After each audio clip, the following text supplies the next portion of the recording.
Le premier film était un carton, l'attente et la hype pour le deuxième est bien présente, mais je pense qu'il va pas rester autant dans les mémoires que le premier.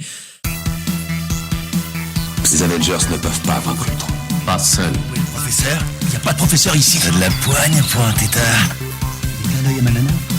Alors, certes, il y a eu des scènes de panique, Ta nana. certains préjugés. Et on descend avec le lapin blanc au fond du gouffre. Eastwood. Clint Eastwood.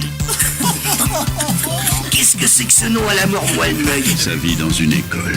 Pourquoi vous obstinez-vous à ne pas comprendre mon action ?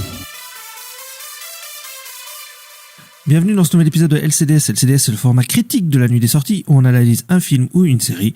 Et pour ce faire, je suis comme d'habitude avec Al. Bonsoir Al. Bonsoir Ista, comment ça va ? Ça va et toi ? Ça va, écoute. On va parler de Wicked. On avait fait le premier il y a pile 1 an, je crois, un truc comme ça, puisque... Ça doit être ça, oui. Oui. Puisque voilà, c'est sorti il y a 1 an, le premier. Voilà, la méthode des films en 2 parties. D'ailleurs, l'année prochaine, on va peut-être faire Michael Jackson en 2 parties, du coup. L'année prochaine, ça va être le film. Aussi. Mais ce sera la même année. C'est ça qui est fou. On va faire les deux. Enfin, je sais pas, en fait, je dis la même année. En fait, je sais pas quand le deuxième sort, en fait. On sait pas, en fait. non, donc ça se trouve, il sortira pas du tout la même année. Je sais pas pourquoi j'ai dit ça. Mais en tout cas, on fera en 2 parties. Puis début d'année prochaine, on fera 28 ans plus tard la suite, techniquement. Donc, il y a plein de... Ouais, en fin d'année, Kaamelott. Et oui, en fait, il y a plein de... Ouais, en fait, on fait cette année en 2 parties, en fait. Voilà. Il y a C'est ça. 2-3 callbacks l'année prochaine. Bon, voilà, Wicked, voilà, la reprise comédie musicale du Magicien d'Oz, mais du point de vue de la méchante sorcière de l'Ouest, voilà. Avant peut-être de commencer, voilà, je le fais pas souvent, mais voilà, n'hésitez pas à liker, à mettre 5 étoiles, ça aide énormément pour le podcast, selon votre plateforme dans laquelle vous nous écoutez, parce que ça nous aide beaucoup pour le référencement, etc. Voilà, je me permets de le faire avant qu'on parle du film. Mais du coup, Ista, qu'est-ce que tu avais pensé du film Le Magicien d'Oz, voilà, rapidement. Le Magicien d'Oz ou Wicked ? Le Magicien d'Oz de 1939. Ou le Oz de Sam Raimi. Bon, qu'est-ce que tu penses de l'univers de... Non, mais le Magicien d'Oz, en vrai, je l'ai regardé il y a pas si longtemps que ça. Je l'ai regardé il y a 2 ans, je crois. Je l'ai regardé à Nouvel An, voilà. Parce que je savais pas quoi faire, donc j'ai regardé Magicien d'Oz. Voilà, parce que c'est féerique et tout. Et ouais, je trouve que quand même... je sais pas, il y a un truc quand même. Il y a un truc. Je comprends en fait que ça a pété aux États-Unis et tout, que ça a été un énorme truc et tout. Voilà, après ça a vieilli, hein, c'est vieux quand même, mais j'ai trouvé que c'était quand même un peu, comment dire, c'était sympa quoi. Moi j'ai passé un bon moment devant le film, en tout cas. Ouais, c'est un film, c'est surtout connu parce que c'est un film révolutionnaire aussi, hein, parce que ça utilise le Technicolor et voilà, ça coïncide un peu avec l'arrivée de la couleur au cinéma et donc voilà, le film. Par contre, le film est magnifique, quoi, au niveau des couleurs, etc. C'est assez fou. Et il est devenu culte, en fait, partout dans le monde. Bon, surtout aux États-Unis, mais un peu partout dans le monde. Enfin, il y a tellement de refs au Magicien d'Oz dans la culture populaire de partout, alors que ça fait presque 100 ans que le film est sorti. Bon, le bouquin est sorti il y a 120 ans, un truc comme ça. Mais je pense que le film a prolongé le côté culte un peu de cette œuvre-là. Voilà. Après, le film, oui, effectivement, il est magnifique. Après, c'est un film pour enfants de son temps, voilà, parce que je trouve que le film est... Bien sûr.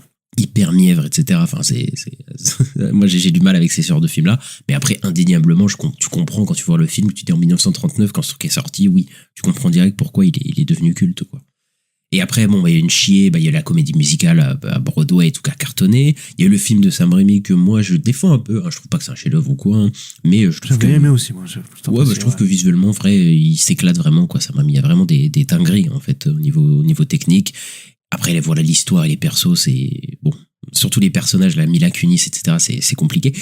C'est très compliqué. Mais sinon, ça va, j'ai trouvé ça pas mal. Et puis, l'année dernière est sorti Wicked partie 1, qui a tout pété au box-office, qu'on n'avait pas trop vu venir, parce que nous, Français, peut-être qu'on n'a pas autant vu la comédie musicale autant cartonner. Après, ça a cartonné surtout aux États-Unis. Voilà, aux États-Unis, c'est un truc de malade. Dans le monde, ça a cartonné, mais quand même beaucoup moins... proportionnellement qu'aux États-Unis. Et le film, il a fait quoi, 750 millions, un truc comme ça, je crois, dans le monde en tout. Enfin, c'est ça, ouais, à peu près, j'avais regardé tout à l'heure. Oui. Un super score. 700 millions, ouais. Un super score, surtout que les deux combinés ont coûté 300 millions, donc 150 millions chacun, on va dire. Et voilà, ça a cartonné, voilà, ça a eu des Oscars, etc., des nominations. Et du coup, qu'est-ce que t'avais pensé, toi, de Wicked partie 1, rappelle-nous? Ben moi j'avais trouvé que c'était une bonne surprise, j'en avais dit plutôt du bien dans le podcast de l'année dernière, parce qu'en fait je m'attendais tellement à un truc horrible je crois, que j'avais été plutôt positif sur le film, parce que moi j'avais passé plutôt un bon moment. Je trouvais qu'il y avait une bonne alchimie entre Cynthia Erivo et Ariana Grande, voilà, qui jouait très bien, et je trouve qu'elle jouait très bien le rôle et que ça fonctionnait bien. J'aimais bien les décors et tout, je trouvais que sur la production design c'était quand même pas si mal sur les costumes et tout, et que les chansons étaient pas dégueu et qu'il y en avait même qui rentraient plutôt en tête. Voilà, bon, les plus connus, hein, notamment Popular et c'est Defying Gravity. Voilà. Donc voilà, moi j'avais passé un bon moment et après, j'étais pas spécialement impatient de voir la suite, mais j'en étais sorti plutôt content, quoi. Ouais, bon, moi, je trouve pas que c'est un chef-d'œuvre non plus, mais c'est vrai que j'attendais vraiment rien du film. Moi, je m'attendais même que ce soit pire que ça, et au final, il y a des trucs quand même qui marchaient, et notamment la relation Glinda Elphaba de Ariana Grande et Cynthia Erivo, qui est vraiment un cœur émotionnel qui marche super bien. Enfin, je me souviens d'une scène qui est super. En fait, les meilleurs moments en fait du film, c'est entre eux en fait, parce qu'ils sont vraiment drôles, ils ont vraiment un timing comique, surtout Ariana Grande, qui sont super, et ça marche vraiment. On sent vraiment une alchimie entre elles et un amour un peu. C'est un peu bizarre de dire ça, mais vraiment entre elles. Ils ont les meilleures chansons. Là, ils ont une scène hyper touchante à un bal, qui est vraiment la meilleure scène du film pour moi, qui est vraiment un cœur émotionnel. Maintenant, après, je vais vous avouer, le film, il durait quoi, 2h40, il est tellement long, le premier week-end. Il était long, ouais. Et il me reste pas non plus beaucoup de choses, quoi. En fait, moi, je me souviens surtout qu'on sentait que c'était vraiment une première partie, quoi. Dans la dernière partie du film, surtout, dans les 40 dernières minutes où le film est emmené dans une autre direction, et à la fin, ça coupe à la Hobbit 2, là. Pour ceux qui ont vu le Hobbit 2, là, ils voient très bien de quoi je veux parler. Et on sent qu'il y avait plein d'éléments qui étaient placés là pour après avoir un payoff dans une suite. Il y avait une intrigue avec des animaux, le contexte fasciste, etc. Bon, voilà, tu te sentais que c'était un film coupé en deux. Voilà. Après, visuellement, le film, je trouvais pas incroyable. Je trouve qu'il y avait une super production design, comme tu l'as dit. Il y avait des super costumes, mais que la photo, les contre-jours, etc., c'était assez compliqué. Même les effets spéciaux, parfois, ils étaient pas tout le temps au point. Et même les scènes de comédie musicale, elles étaient pas spécialement bien filmées, même s'il y avait des bonnes chansons, voilà, Popular, Defying Gravity, ça marchait plutôt bien. Voilà, mais sinon, il y avait un cœur émotionnel, en fait, surtout entre les deux personnages, qui me faisait que j'étais quand même accroché à l'histoire, et voilà, j'ai pas passé un mauvais moment, donc voilà. Et ce deuxième week-end, il était attendu au tournant, quand même, Ista, parce que la première partie, elle avait bien marché. On se disait, est-ce que ça va, ils vont doubler la mise, comme on dit, est-ce qu'ils vont enchaîner sur un succès? Bon, là, on peut déjà en parler. Le film va être un succès au box-office, déjà, ça, c'est sûr. Oui, on a bien l'impression. En tout cas, le démarrage va être assez fort, ouais. Donc, et oui, d'après les estimations, même, il va dépasser le premier, quoi. Possible. Après, il faudra voir combien il se maintient et tout. Mais le démarrage va être supérieur au premier. Ça, en tout cas, ça se dirige vraiment vers ça. Bon, voilà, là, il y a eu toujours la même promo avec Ariana Grande et Cynthia Erivo, là, qui se tiennent la main et qui pleurent. Qui pleurent et tout, là, à chaque fois et tout. Bon, ça fonctionne en vrai, tu vois. Même ça si là, il y a eu ils ont arrêté la promo, là, parce que Ariana Grande a chopé le Covid. Donc sur le coup, il y a plus de promo, là. Oui, bon, ils ont bien fait de la promo avant qu'elle soit malade dans tous les cas, donc ça, oui, je pense qu'ils ont pas besoin de plus, hein, avec toute la promo qu'ils ont fait. Mais bon, écoute, voilà, on se retrouve avec Wicked partie 2. Est-ce qu'on passerait pas au film, Estin? On peut y aller? C'est parti. Je vais voir le magicien.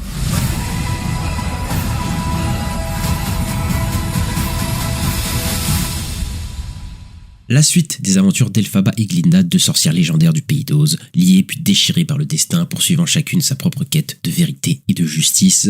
Cynthia Erivo, Ariana Grande Butera, Jonathan Bailey, Ethan Slater, Marissa Bod, Michelle Yeoh, Jeff Goldblum et un tas d'autres acteurs. Et ça, je vais te poser la traditionnelle question. Qu'est-ce que tu as pensé rapidement, sommairement, de Wicked, partie 2 ou Wicked for Good? Eh bien, j'en attendais pas énormément. J'attendais juste un film sympa comme le premier. Et j'ai quand même été déçu. Donc, voilà, c'était pas très bien. Je trouve déjà que le film est trop long. Déjà, je trouve que pendant la première heure, moi, je m'ennuyais. Je trouve que le film, il met 10 000 ans à démarrer. Je trouve qu'aussi qu'au niveau des personnages, il y a un problème parce que j'ai l'impression que tout le monde est horrible dans ce film, à part le personnage de Cynthia Erivo, donc de Elphaba, voilà, qui est une victime tout le long du film, je trouve. Mais je trouve que même Glinda est horrible. Enfin, je trouve que tout ce qui tourne autour, je me dis, c'est quoi ce bordel, quoi? J'ai l'impression que le monde d'Oz, qui est censé être un monde plutôt féerique, j'ai l'impression à la base, a l'air d'être un monde fasciste, assez horrible. triple et tout.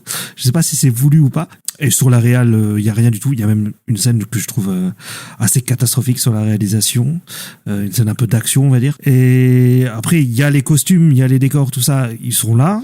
Donc la production design est bien, mais après au niveau des couleurs, tout ça c'est la même chose que le 1 de toute façon. Et je trouve aussi qu'il y a un problème dans le sens où, comme c'est une partie 2, on retrouve en fait pratiquement les mêmes décors que le film d'avant, et en fait ça me fait plus rêver parce qu'en fait je les connais déjà tous ces lieux, tout ça. Donc en fait moi ça a été un gros problème, et je trouve aussi qu'il y a ce côté de forcer sur faire rattraper avec le film Le Magicien d'Oz, parce que en fait voilà, Wicked c'est une préquelle, et donc faut forcer de fou pour qu'on ait des origin story sur les personnages qu'on voit dans Le Magicien d'Oz, parce que tout est lié, et c'est un peu lourd quoi, et ça devient même du gros n'importe quoi, moi je trouve, que quand on fait le résumé. Et donc ouais non, j'ai pas aimé cette partie 2 quoi. Le premier film était un carton, l'attente et la hype pour le deuxième est bien présente, mais je pense qu'il va pas rester autant dans les mémoires que le premier, parce que j'ai l'impression qu'ils ont mis à peu près tout ce qui était bien dans la première partie, et c'est le premier problème du film, c'est-à-dire que c'est une partie 2 en fait déjà, et on sent que le premier film a été coupé en deux. Et là, on a l'impression que le film est beaucoup trop long pour ce qu'il raconte, et c'est un bordel narratif, comme j'en ai rarement vu récemment. C'est-à-dire qu'il y a des va-et-vient narratifs, des personnages, leurs choix, etc., qu'on comprend pas tellement. Et ouais, le film est en dessous du premier vis-à-vis des chansons. Je pense qu'il y a aucune des chansons de ce film qui restera mémorable. La mise en scène, c'est pas tellement plus incroyable que le premier, même un peu en dessous, je trouve, même si le premier, je trouve pas que c'était un grand film en termes de mise en scène. Et dans l'histoire, dans le bordel narratif, le film se passe en parallèle du Magicien d'Oz, et tous les clins d'œil, et on va dire que le film fait une sorte d'origin story de beaucoup de personnages, et ça prend beaucoup trop de place, et c'est très très très grossier quoi, pour le coup. Reste quoi, les acteurs, oui, Ariana Grande, Cynthia Erivo, ça fonctionne quand même, il y a quand même un petit cœur émotionnel, mais ce film-là, il est en tout point en dessous du premier film, qui n'était pas un chef-d'œuvre, mais au moins qui avait un cœur émotionnel qui marchait, et là, vraiment, il reste qu'une toute petite lueur, je trouve, de ce qui marchait dans le premier film, quoi. Istar. Oui. C'est le bordel, ce film. Vraiment, moi, c'est vraiment le truc qui me vient vraiment, c'est-à-dire que moi, j'ai l'impression que c'est rallongé de fou, cette histoire. Enfin, tout ce film, en fait. C'est-à-dire, on sent qu'ils ont coupé le premier film, déjà qui durait trop longtemps, de 2h45, et là, comme pour justifier une suite, le film fait 2h20, mais tu te dis, mais 2h20 pour raconter cette histoire, c'est abusé, quoi. Toutes les séquences et tout, je trouve que c'est fou, quoi. Parce que je pense pas du tout que cette histoire méritait autant de temps, et je crois d'ailleurs qu'à Broadway, la deuxième partie dure pas aussi longtemps, il me semble, dans la comédie musicale, quoi. Et ouais, en fait, j'ai l'impression qu'ils ont coupé le film en deux parce qu'ils ont mis énormément d'argent, là, 300 millions, pour se faire plus de fric, pour s'assurer une rentabilité, etc. Donc c'est bien en termes de fric, mais en termes d'agencement du film et tout, enfin, toutes les séquences, moi, je les ai trouvées hyper longues, quoi, surtout le début. Oui, je disais dans tout à l'heure que oui, la première heure, j'ai vraiment regardé sur ma montre, sur mon téléphone, sur le coup, parce que j'ai pas de montre, mais je me suis dit au bout d'un moment, mais attends, le film il a toujours pas démarré, parce que pour moi le film il démarre quand Elphaba découvre une pièce, voilà, chez le Magicien d'Oz, tu vois. Et ça arrive au bout d'1h10 de film, je crois. Quelque chose comme ça.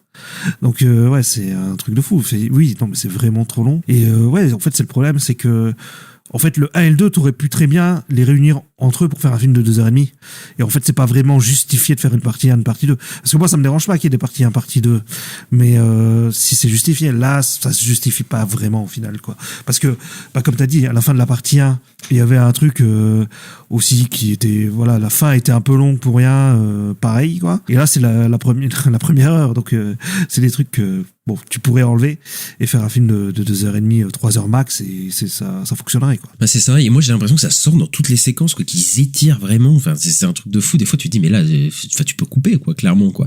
Et surtout le début. Moi, quand Glinda, elle raconte l'histoire, puis après, elle se met à chanter, puis on la voit, voilà, devenir un élément de propagande de cet univers fasciste un peu là qui se fascise et tout. Tu fais mais en fait ça veut pas finir, quoi. Tu sais, Elphaba en plus elle arrive j'ai l'impression au bout de 20 minutes.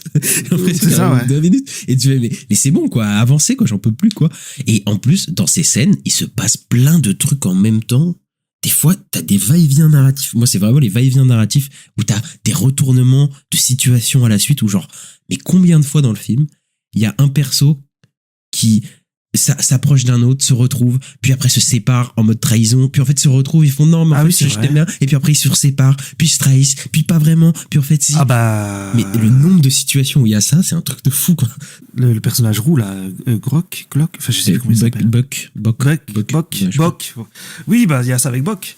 D'abord, tu le vois avec Nessa, après, tu le vois à la gare, après, il revient avec Nessa, et après, ça se passe mal, et oui, non, mais ça. Mais il y a ça avec tous les persos. Enfin, je veux dire, Elphaba, elle va voir Ariana, puis après, ils sont potes, en fait, mais après, ils se font trahir, puis en fait, Ariana pense qu'Elphaba, elle a trahi, mais en fait, c'est l'autre qui a trahi.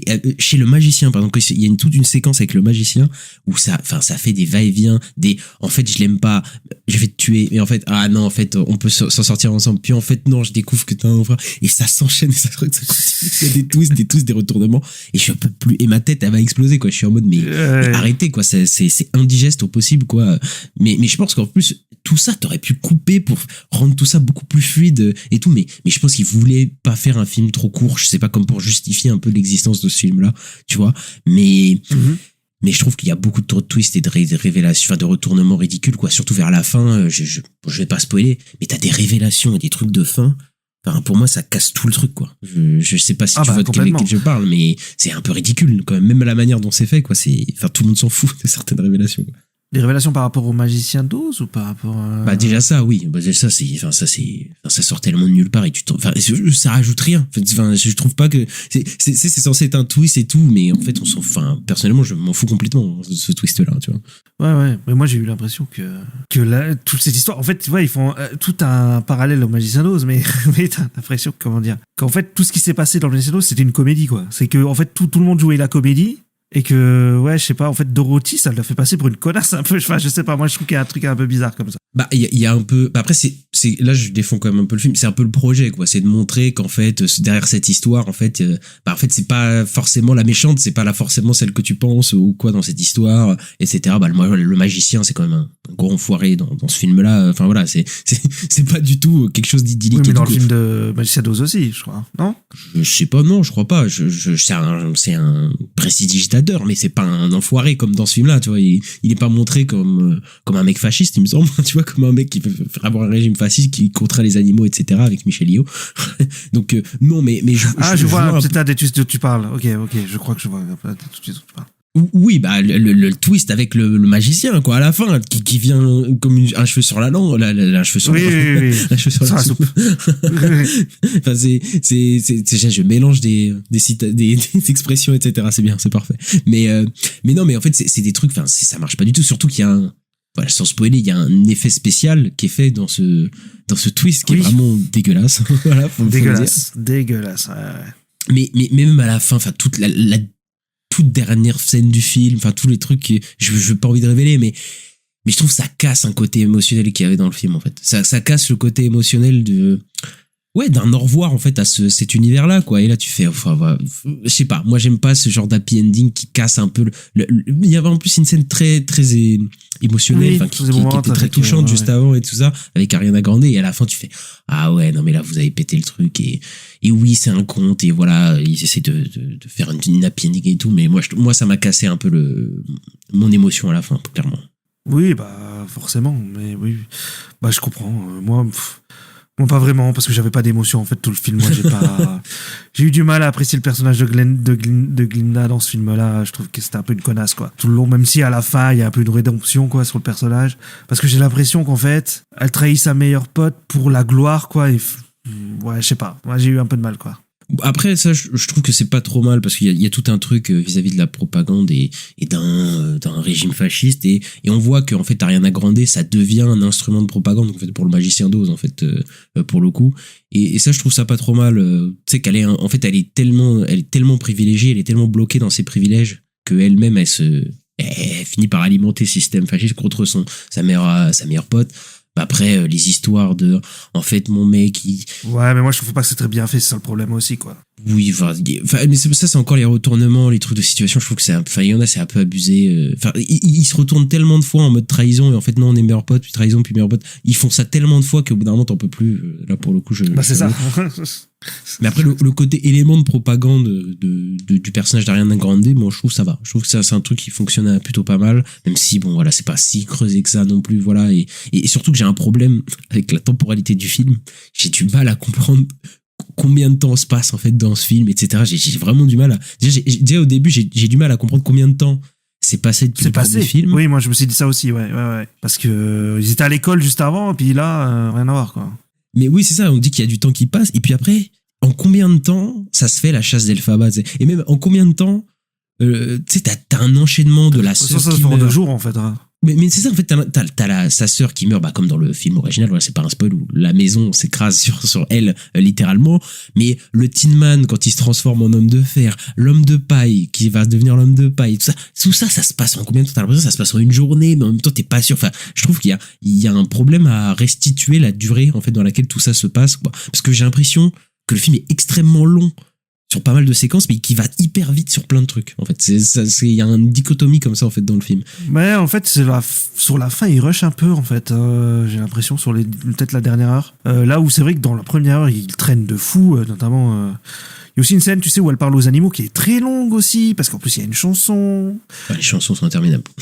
Ouais, il y a ça aussi. Dans le premier aussi, les chansons étaient très longues, quoi. Mais c'est vrai que tout est trop long, des fois. Et des fois, t'as des trucs, ça va trop vite. Enfin, les enchaînements de l'homme de paille, voilà, pour pas spoiler, mais bon, voilà. Et l'homme de fer, là, le Tin Man, qu'on appelle le Tin Man. Enfin, tout ça s'enchaîne tellement pas naturellement, ça va trop vite, je comprends pas.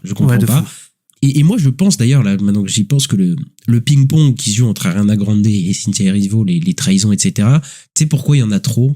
Je pense parce qu'ils veulent tout le temps les mettre ensemble, en fait. Et parce qu'ils savent je pense qu'ils savent que c'est ça qui marche, en fait, dans le film, c'est quand ils sont ensemble et quand il y a des scènes un peu émotionnelles entre les deux. Et du coup, ils en abusent, je pense. Parce qu'il y a des moments où tu te dis, mais il y a aucun sens que les personnages se retrouvent là. Et en fait, t'as l'impression qu'ils forcent un peu le fait que les personnages se retrouvent pour avoir des scènes ensemble. Pendant le Magicien d'Oz, en plus, quoi. Pendant le film. Ah oui, non, mais... Sur la temporalité du Magicien d'Oz, quoi. Mais moi, j'ai trouvé qu'on les voyait pas tellement ensemble dans le film, en vrai, et que c'était même un peu dommage. Bah, pour moi, c'est surtout que il y a plein de scènes, ils ont pas de sens qui se retrouvent encore. Enfin, à chaque fois. Oui, en plus. Je me dis, mais pourquoi tu te retrouves là? Mais parce que je pense qu'ils veulent pas trop assumer le fait qu'ils sont pas censés se parler trop, tu vois. Mais en même temps, ils savent que c'est ça qui fonctionne. C'est quand ils se parlent. Du coup, ils sont obligés d'en rajouter. Donc voilà. Mais là, par contre, elle a dit, c'est que ça se passe en même temps que le Magicien d'Oz, voilà, parce que le premier film était un genre de préquel, hein, un peu au Magicien d'Oz, mais du point de vue, évidemment, d'Elphaba, etc. Et là, en fait, le film se passe en parallèle du film de 1939, en fait. Pas au tout début, mais vers une heure.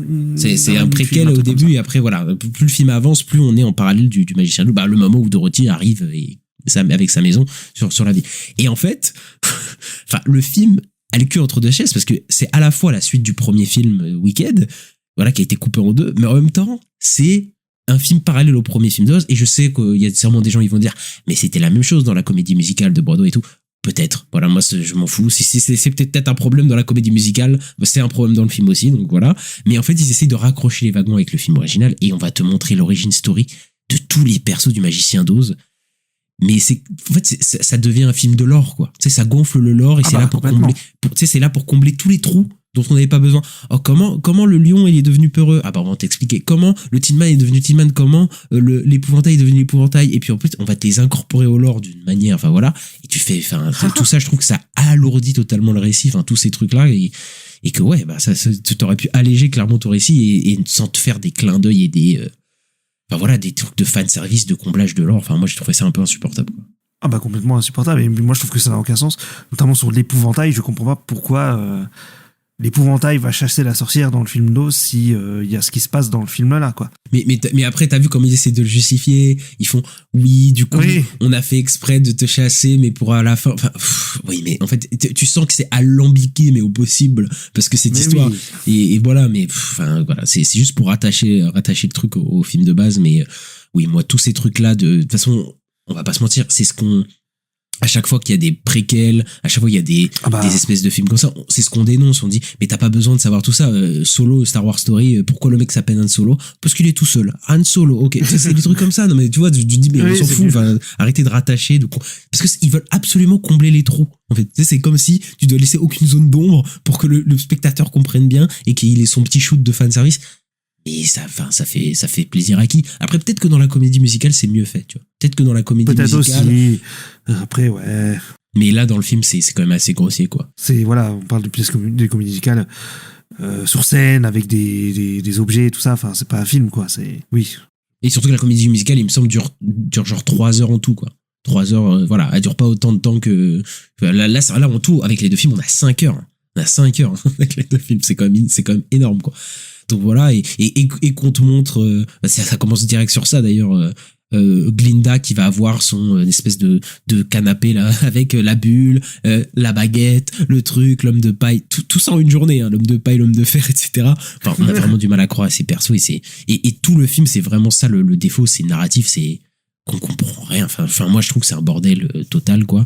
Et d'ailleurs, je trouve que par contre il y a un truc un peu bizarre et j'avoue que je sais pas trop me placer, mais je pense que je suis un peu mal à l'aise, c'est vis-à-vis de Dorothy. Donc Dorothy, le personnage joué par Judy Garland dans le film original, il lui montre pas son visage. Voilà, il montre pas son visage, même si c'est au niveau de la voix et de l'apparence, etc., on reconnaît quand même pas mal Judy Garland, enfin voilà, de loin. Enfin, c'est vraiment le personnage du film, on a l'impression, quoi. Et on la suit pas vraiment, quoi. C'est-à-dire qu'on la voit à travers des personnages qui la regardent, qui la voient, etc., et il rattache ça, et je sais pas, je suis un peu mal à l'aise avec le fait qu'ils la cachent et tu sais qu'ils veulent pas, tu sais, comme si c'est un peu devenu sacré un peu son personnage, tu vois, je sais pas comment dire, mais en mode ils veulent pas du tout toucher à l'image de Dorothy. Ouais, non, mais c'est ça, ouais, parce qu'il y a des scènes, on revoit des scènes du Magicien d'Oz, notamment que les personnages voient le magicien, hein, notamment il y a toute la troupe qui va, et on les voit que de dos. On voit rien de face.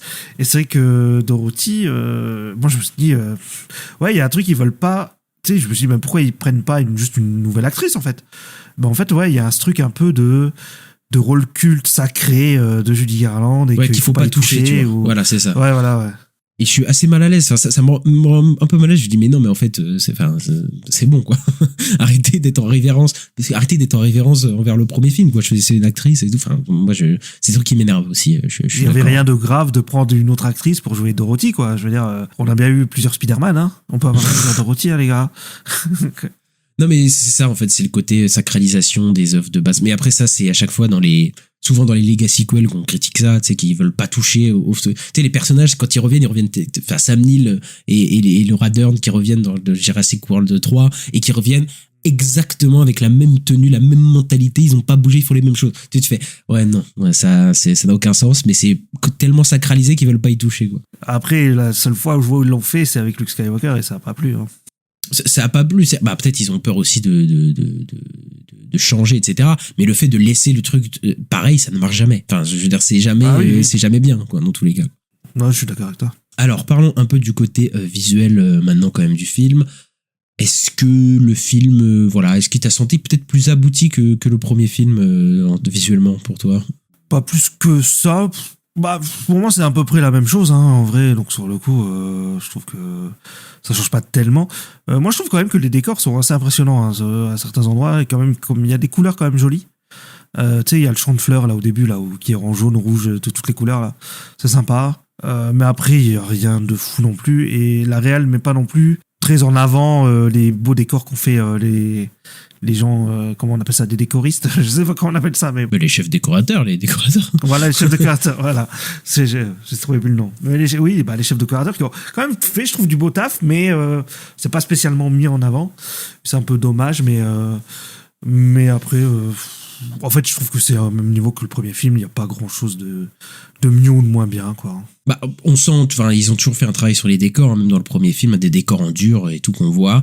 Je trouve quand même les FVFX un peu plus aboutis, je pense, que le premier film, parce qu'ils ont eu 1 an en plus, hein, de toute façon, pour les finir. Donc, peut-être un peu moins moche à ce niveau-là que le premier, mais après, c'est éclairé pareil, je veux dire, c'est les mêmes types de couleurs, c'est les mêmes décors.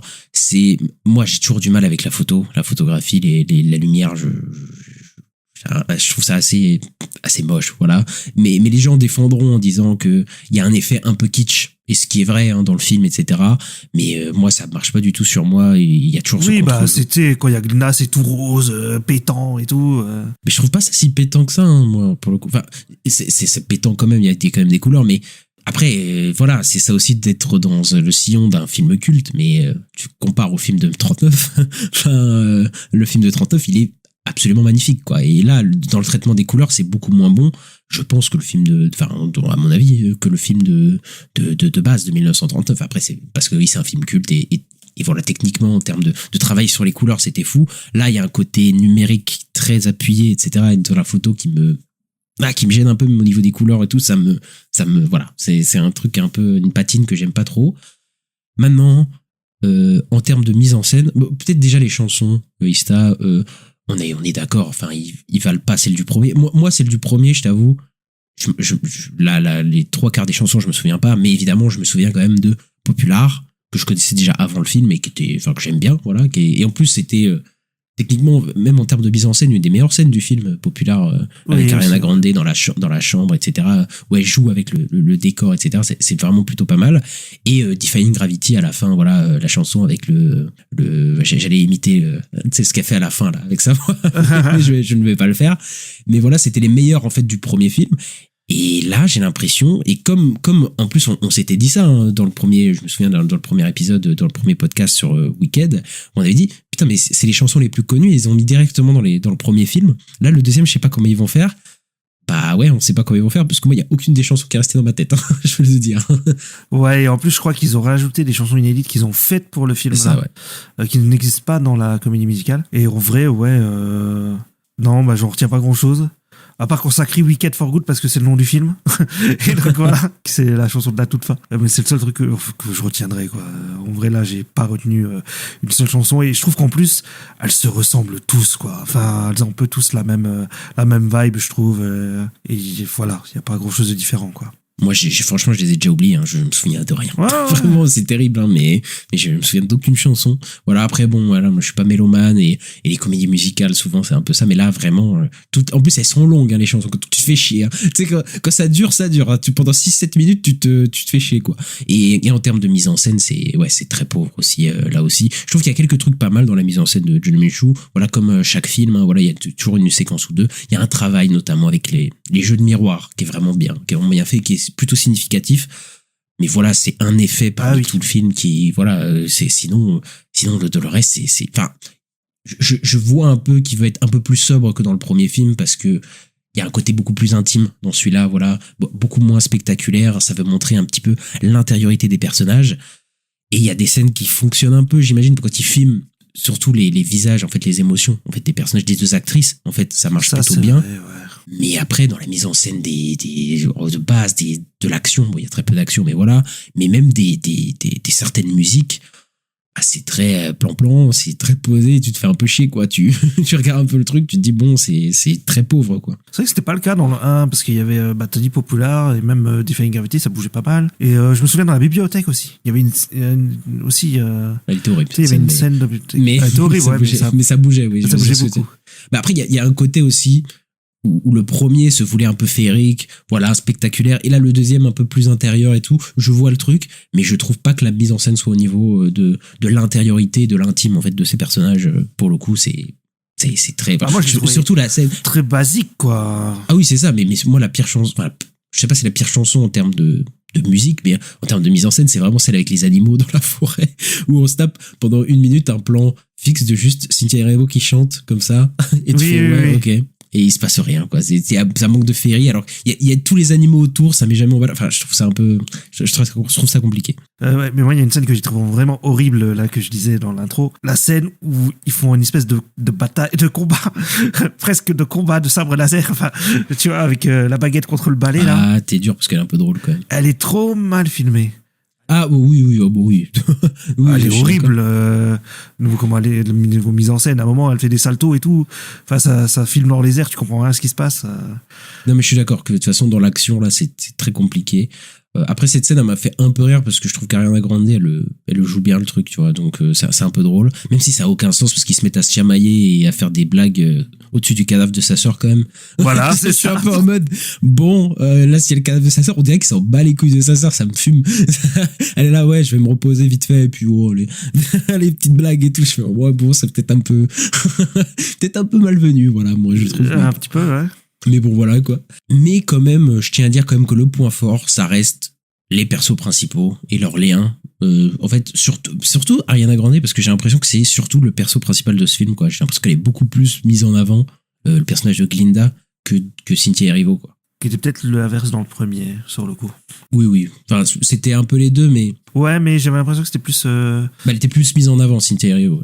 Ouais, sur Elphaba, ouais. Là où c'est plus Glinda, ouais.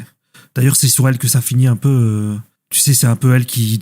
Comment dire, qui va un peu tous les méchants, quoi. Sur le coup, à la fin du film, quoi. Donc. Ouais, le duo fonctionne. De toute façon, il y a pas de souci. Après, moi, je trouve qu'ils sont pas si souvent ensemble que ça dans le film. Moi, j'ai trouvé que, vu l'histoire, c'est normal, hein. Sur le coup, ils se trouvent souvent séparés. Et donc, ça manque un peu, moi, je trouvais, dans le film. Ouais. Après, moi, je trouve que ça va, ça marche. Mais en fait, je pense que c'est surtout Ariana Grande, le perso principal, parce que, vu les événements du film, c'est celle qui change peut-être le plus. En tout cas, qui a ce rôle prépondérant, alors que Elphaba, elle est surtout sur une ligne. Bon, à un moment, ils nous font croire qu'elle devient un peu méchante, mais t'y crois pas 5 secondes. Qu'elle devient méchante, ça dure 2 secondes, et fait, ouais, c'est bon, là, je suis vraiment devenu méchante, tu fais, ça ne marche pas. Tu sais, t'as l'impression que c'est un bébé qui fronce les sourcils, quoi. À un moment, elle fait rire, là, mais Glinda dit, mais arrête avec tes rires. Parce qu'elle fait rire de sorcière, là. Non, mais en fait, tu bluffes personne, en fait, arrête. je te connais. Mais moi, je trouve vraiment Ariana Grande, elle est bien vraiment dans ce film. Après, je sais pas comment ils vont faire au niveau des Oscars et tout, parce que voilà. Mais là, elle mérite d'être nommée en actrice principale, pas en actrice secondaire. Enfin, bon, après, c'est les Oscars. Là, oui. Et je sais pas comment ils font ce qu'ils veulent. Mais voilà, en fait, je trouve qu'il y a un début qui est pas trop mal, même si je trouve que ça manque de contexte, parce qu'elle devient un produit du système. Mais t'as l'impression que le régime fasciste, il s'est fait en 5 secondes. Enfin, t'as l'impression, enfin bref. C'est ça. C'est voilà. Mais je trouve que ce qui avait été set up un peu dans le premier film, c'est-à-dire son besoin d'attention, qui est absolument obsessionnel, etc. Il se traduit bien ici dans le fait que elle veut l'attention du peuple, et voilà, elle est un peu aveuglée par ça, quoi, dans ce qui est bon ou pas bon, etc. Et elle, vraiment, elle est vraiment superbe, Ariana Grande, et c'est le rôle de sa vie, je pense, je sais pas, mais en tout cas, il y a des moments hyper drôles qui fonctionnent bien, le timing comique est bon, quand elle pleure, j'y crois, enfin, c'est vraiment une bonne actrice, quoi. C'est ça qui est fou, c'est que elle avait fait des trucs pour Nickelodeon, des trucs comme ça quand elle était toute jeune, tu vois, mais c'était pas une actrice en soi, et franchement, ils ont le nez fin, parce que ça marche bien, elle a une belle voix, elle match le rôle parfaitement, elle se l'est bien appropriée. Enfin, je veux dire, ouais, c'est parfait, en fait, Ariana Grande en Glinda, quoi. Oui, les deux, hein, aussi, Cynthia Erivo. Oui, moi, j'aime beaucoup les deux. Mais après Cynthia Erivo, j'ai moins à dire que le film précédent, quoi. Enfin, je trouve que. C'est vrai. Ça marche mieux Ariana Grande qu'elle, là, pour le coup. Alors que peut-être que dans le premier, je sais pas, parce que dans le premier, Ariana Grande, c'était vraiment une surprise, quand même. Mais là, je trouve que là, clairement, il y en a clairement une qui s'en sort mieux que l'autre, parce qu'elle a plus de choses, en fait. Elle a beaucoup plus de choses à jouer. Plus de choses à manger. C'est ça, voilà, aussi. C'est ça, complètement, quoi. Mais après, moi, j'étais quand même plus du côté d'Elphaba pendant le film, parce que je trouve que c'est une énorme victime tout le long du film, et que, en fait, elle est victime de racisme et tout, quoi. Enfin, en gros, dans l'idée, quoi. Oui, non, mais je parle pas d'attachement à un personnage qui je trouve a raison pas. Enfin, c'est vraiment juste la performance, même le personnage, tu vois. Enfin, je préfère le personnage, mais dans la vraie vie, je serais pas avec Glinda quand elle fait des dingueries, tu vois. C'est pas le même truc, quoi. Mais bref, et après, bon, on a tout un tas de personnages qui passent une tête. Voilà, on a Fiyero, là, Jonathan Bailey. Je t'avoue, Jonathan Bailey, il y a toute une hype parce qu'il était dans Bridgerton. En fait, voilà, c'est la série qui l'a fait percer. Ah, c'est pour ça. Ah oui, il est beau et il est dans Bridgerton. Le problème, c'est que moi, je l'ai vu dans des rôles. Enfin, Jurassic World, Dominion, là. Enfin, comment il s'appelle là? Ah, mais oui, c'est vrai. Rebirth, voilà, où il a un rôle, enfin, c'est pas de sa faute, hein, après, là, pour le coup, mais le rôle, il est pourri. Et là, en vrai, je trouve pas, même dans le premier film, je trouvais pas que c'était transcendant, en fait, son personnage, et là, je trouve que c'est toujours pas très transcendant. Moi, il m'avait saoulé dans le premier film, hein, je le dis. Tu vois, je trouve pas non plus son rôle transcendant dans le deuxième non plus, quoi. Enfin, cet acteur, pour l'instant, je suis en pleine interrogation, quoi. Tu vois, je suis en mode, bon, Ouais, après, il est dans un blockbuster de John M. Chu, quoi. Est-ce qu'on peut vraiment. Non, mais c'est ça, mais le problème, c'est que je l'ai vu dans 2 blockbusters de John M. Chu et dans Jurassic World. Et au cinéma, il a pas fait non plus 50 000 trucs. Et je vais pas regarder Bridgerton. Désolé, fan de Bridgerton, mais ça m'a pas l'air d'être mon truc. Donc, voilà. Et donc, je suis un peu en interrogation, en train de me dire, est-ce que il mérite une hype aussi folle pour ce mec-là? Bon, pour l'instant, je vois pas trop. Pour l'instant, moi, en tout cas, si on me l'annonce dans un film, je suis en mode, ok. C'est ça. Oui, si vous voulez, quoi. Mais non, j'ai pas d'attachement. Je trouve pas incroyable. Après, je trouve pas mauvais non plus. En fait, je trouve juste pour l'instant Osef, quoi. Non, c'est juste que c'est Osef. Il fait le boulot, quoi. Il fait le boulot, puis voilà, quoi. Puis en fait, quand tu regardes le film, tu dis, mais en fait, Cynthia Erivo, elle aurait dû finir avec Ariana Grande, en fait. C'est eux qui auraient dû finir ensemble. Ah bah ça. Et même hors du film, en fait, d'ailleurs. et là, pour le coup, après, il y a la sœur de Elphaba, mais ça aussi, je trouve ça, la sœur d'Elphaba et Bok et tout ça, je trouve ça un peu maltraité. Enfin, je trouve ça tellement rapide et je trouve ça pas prêt. Même les acteurs, je les trouve pas forcément convaincants dans le truc. C'est très compliqué. Hein. Moi, je trouve tous ces. C'est l'acteur de Gen V d'ailleurs. Oui, c'est l'acteur de Gen V. Oui. Ça m'a fait marrer. Parce que, en fait, j'avais revu et je me dis, mais je l'avais oublié qu'il était dans Gen V, lui. Dans Wicked, pardon. Dans Wicked, mais après, le truc, c'est que dans le premier film, il démarre un peu quelque chose parce qu'il est, dans le premier film, il tombe amoureux de Glinda, etc. Donc, il y a encore un truc de triangle amoureux.